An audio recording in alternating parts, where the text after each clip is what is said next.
Greetings and welcome to Living Well Community, your home for interactive and on-demand wellness programming created and curated for you by Harvard Pilgrim Healthcare and Tufts Health Plan. I'm John Roberts, and this is Mind the Moment in Everyday Life. Now, each month we take a theme. We explore how mindfulness can support you in bringing that theme to life in your everyday life. This month, June, we've been looking at what nature teaches us about mindfulness, and we've been doing so with my friend and yours, Colleen Camenisch. Good afternoon, Colleen. How are you today? I'm doing great. It's great to be back. Excited to be here again. Thanks so much, John. Beautiful. Now, Colleen, last week you led us in a meditation related to how we might draw energy and inspiration from the earth, especially its ability to remain stable even in the face of constantly undulating circumstances. Now, you recommended that we experimented with, or that we go forth and experiment with finding ways to anchor into this Earth-like stability as we go about our lives, especially when circumstances might be surging around us. You mentioned as just one example, connecting to the stability of the steering wheel while driving, which I thought was an interesting suggestion because when one is ripping down the highway in one's car, it may not seem at first glance as though any part of the car is exuding stability. But what you seem to be saying, and tell me if I got this right, was that even in a moving car, even when everything feels maybe a little bit chaotic around us, you can still find a sense of stability to clue into. Is that right? Did I get that right? Well, first, I love that you thought about it that way. I hadn't thought about the car kind of barreling through space until you just mentioned it. And I don't know, it makes me think of even people being on public transportation or even like in an airplane where you're literally not connected to the ground anymore. And I personally in airplanes try to find some grounding. And so I think what's nice is remembering that because we are actually a point in space. We always have some kind of stability within ourselves that we can tap into, no matter sort of the orientation of being in a car or being in a plane or being somewhere else. There's always something within us that we can tap into, and that where there is a point of stability. So I think it's powerful for us to remember that. We can be our own compass or pointing in the right directions. And that's great. I have to ask, Colleen, do you find yourself able to meditate on airplanes? Do you meditate on airplanes? Oh, I definitely meditate in airplanes because Reno has one of the bumpiest airports in the country. And I often need to employ my meditation skills. So yes, I mean, I literally think about my feet in contact with the ground of the plane, like the floor beneath me. And actually, so my brother is an aerospace engineer, and he's helped me feel better about flying by recognizing that actually lift and the force of lift is so strongly holding you up. It's actually harder to land than to be up in the air. So, to think about that, even in the air, the quality of air, which seems very ethereal and empty, it's not. There is a strength and a support there. I love this theme of just finding where like these hidden points of strength all around us and within ourselves. I think this is Yeah.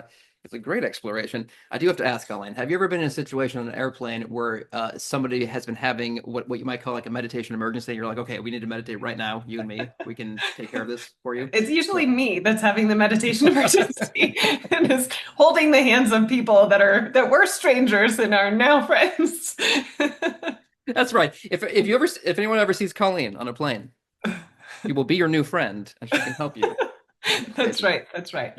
in that moment. So, Colleen, I was all week I was trying to riff on this idea of tuning into the elements of the earth.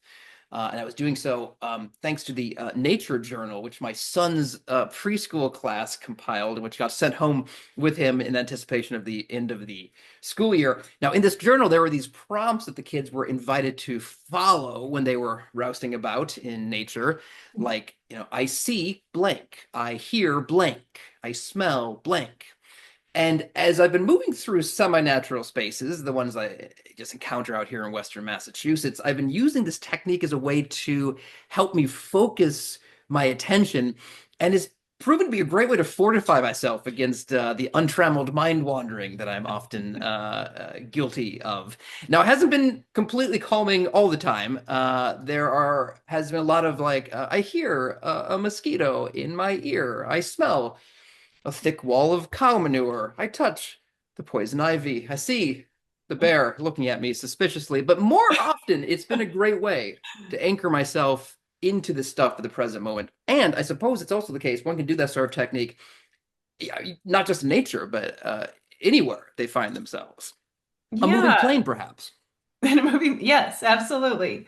Well, and one of the things that comes to mind as you describe the mosquito in your ear or the wafting smell of cow manure as it can happen in a field or a pasture is also the reminder that it's not about being tranquil and having things be just easeful and that we can tap into them and immediately feel grounded. I think that's one of the things I love about guiding these particular practices. Like you might be out for a walk on a sunny day and be able to feel the warmth of the sun and hear the birds chirping and the nice smells that might be there.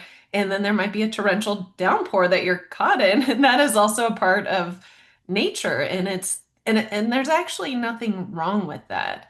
And sometimes we can perceive that if things aren't like oriented to meet the things that we would prefer to be happening, that it's problematic, but that is nature and we are a part of nature and our regular lives are more complex than just being easy and tranquil. So hopefully through these sessions, what we're doing is we're finding a way to tap into some of the qualities of nature to help us find well, maybe equanimity. Like, this is just how it is in this moment. And can I meet this too?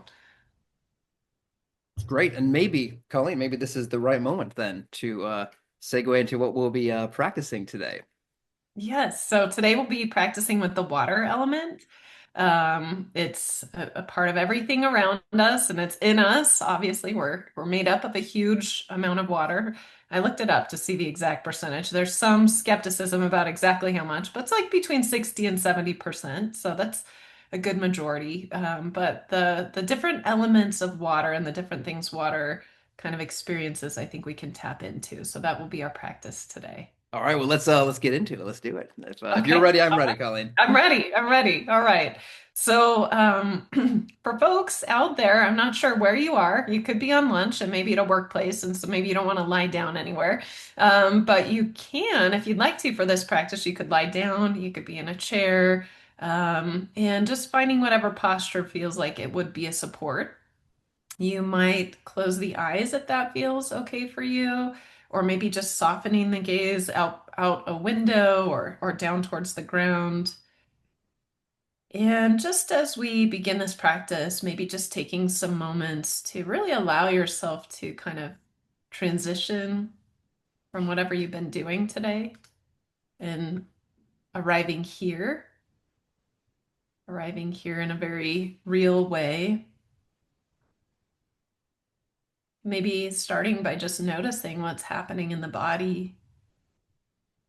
What's the energetic quality here? Maybe it's low energy, maybe it's medium, maybe it's high.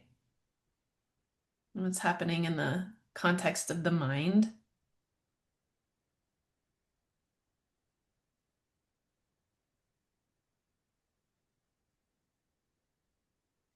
And as we start this practice today, we'll kind of go back in time to last week where we were exploring the earth element. And we can kind of start with that, maybe by noticing the stability of the ground beneath you or the seat that you've chosen if you're seated.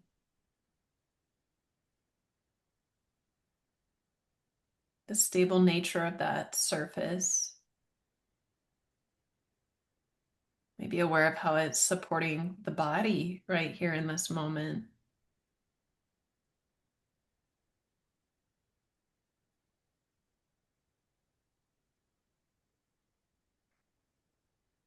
So that's kind of this external support that we might notice. And we might also notice the different internal points of stability could be maybe the feet in contact with the ground beneath you, if that's available to you, or it might be the seat, just the sensations of sitting or lying. down in the structural parts of the body, the bones that we can sense, or the muscles, or maybe the hands in contact with each other or with another surface.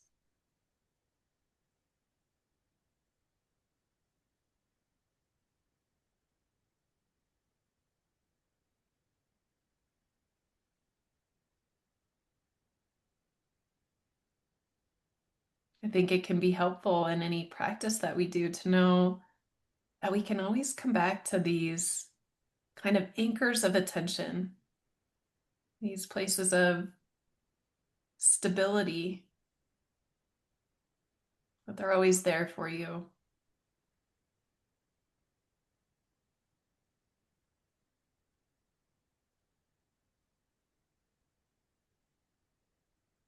As again, we sense into the surfaces that are supporting the body, the ground beneath you or the chair that you're sitting in. We might also recognize how the water element is being contained by the basin of the earth. When we think of like a puddle or a lake or a stream, there's this quality of holding, of being held. Water almost being cradled by the earth. So maybe that's possible for you right here in this practice as you bring awareness to the support of the qualities of stability and groundedness, maybe even allowing the body to be held and supported.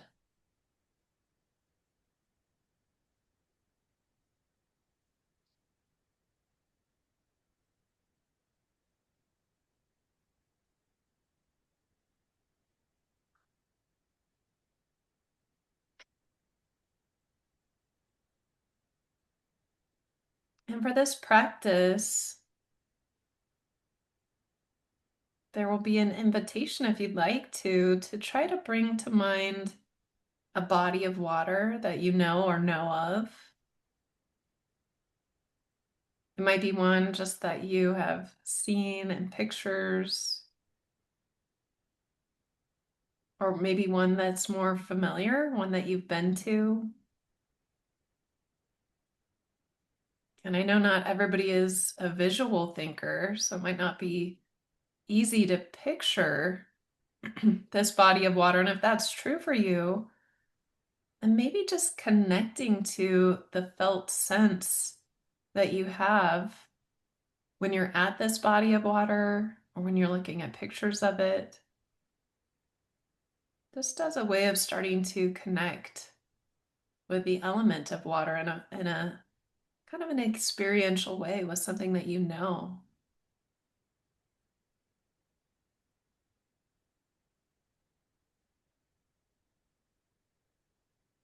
Knowing that water is a part of us, as I mentioned, it's a part of the natural world.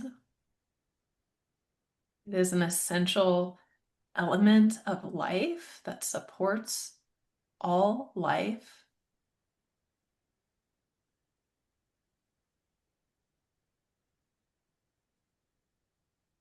And just as we start to connect to the body of water that you brought to mind, knowing that that water experiences a variety of weather.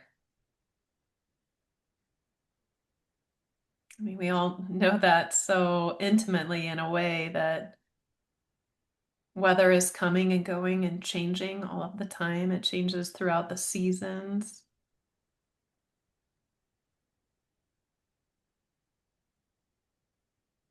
And if you were to arrive to the lake or this body of water you've chosen on a day where it's really calm and clear, there's not a lot of clouds in the sky and there's not a lot of wind,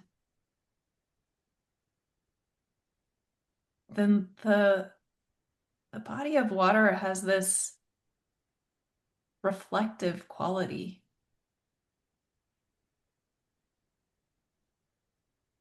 it reflects everything that's around it. So if you're peering into the water, you might notice your own reflection.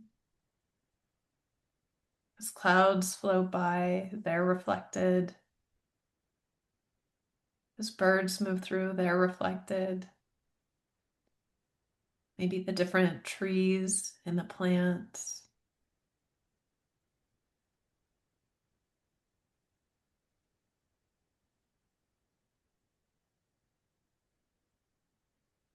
The lake has this quality of receptivity.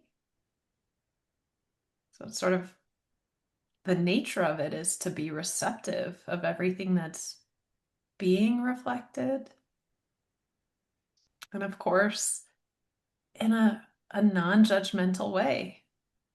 That's just the nature of water when it's calm.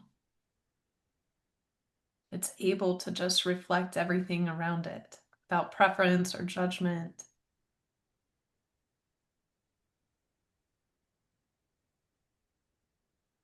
There might be other times as the weather begins to change and maybe the wind starts to pick up, that the surface of the water also changes. That the water begins to be kind of choppy. Maybe there are waves on the surface. That's a part of the fluid nature of water, that it's literally impacted by so many different causes and conditions of the weather,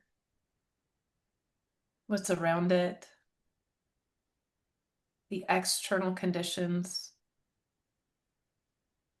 And when the water is choppy like this, it's not as reflective.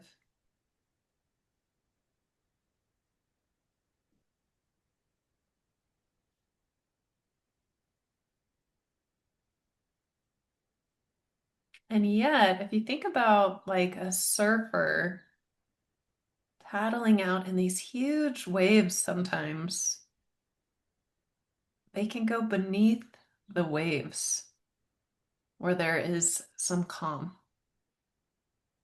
Sort of duck under, go beneath, and rise back up. So even though the surface of the water has changed and is choppy, there's still this quality of calm and stability that can be tapped into. And when I think about surfers and really how they ride the waves of the water, that there is an adaptable way of being in contact with the choppy surface.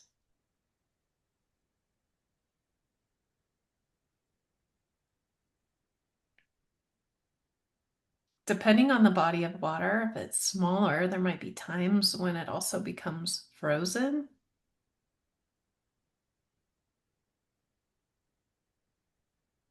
It might almost seem as solid as the earth element that we have been exploring as well.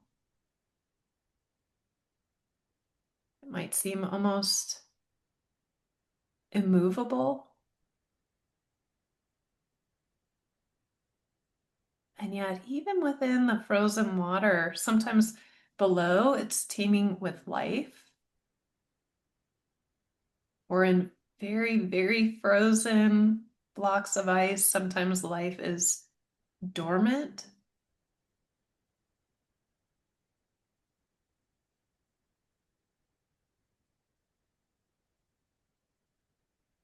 So there's still something present, even when the water becomes more solid.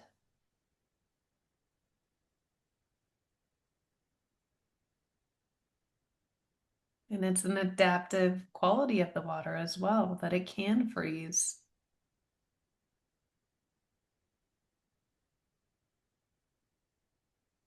We might also notice how it can melt. It can become fluid once again, even after it seems so solid and tactile. So much is dependent on the other different aspects of nature,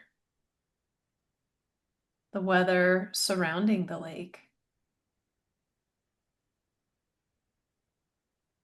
other elements that we'll continue to explore as we move through these sessions, but elements like warmth, heat, air, like the wind. And a strong characteristic of the lake is that it's not taking those other aspects of nature personally. It's the nature of water to take all of these different forms, to be receptive and adaptive. And within the context of those different forms, there are different qualities and attributes that may or may not be present. And even in the context of all the different forms it might take, it's always intrinsically whole.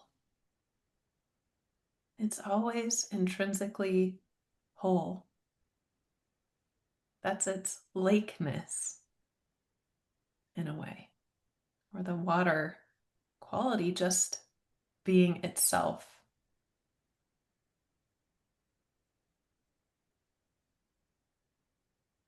And so, is there a way that we can use the lake as a way to notice our own qualities as we experience the weathering of our own lives? Seeing if there are moments where we can notice our own ability to be reflective and receptive. Maybe we notice the times when our own surface gets a little choppy and it's more difficult to maintain that perspective, but there might be the qualities of calm, just like the surface below the waves that we can tap into. Maybe we can notice the times in our own lives where we feel like we're kind of frozen or stuck. Maybe we have sort of rigid perspectives. And remembering that water can melt and that it can change form, that it's fluid, that it's not permanently one way or another. And also remembering that water has literally shaped the world that we live in today. Places like the Grand Canyon, it's carved out valleys, it's shaped the shorelines.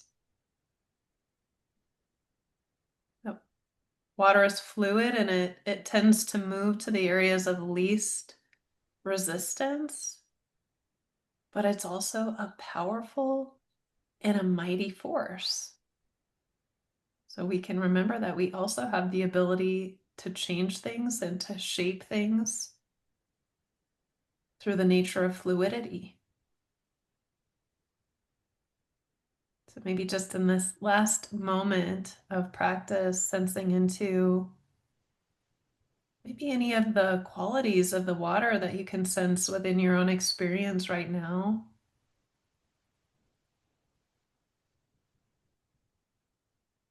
And maybe noticing how this might also show up in our daily lives.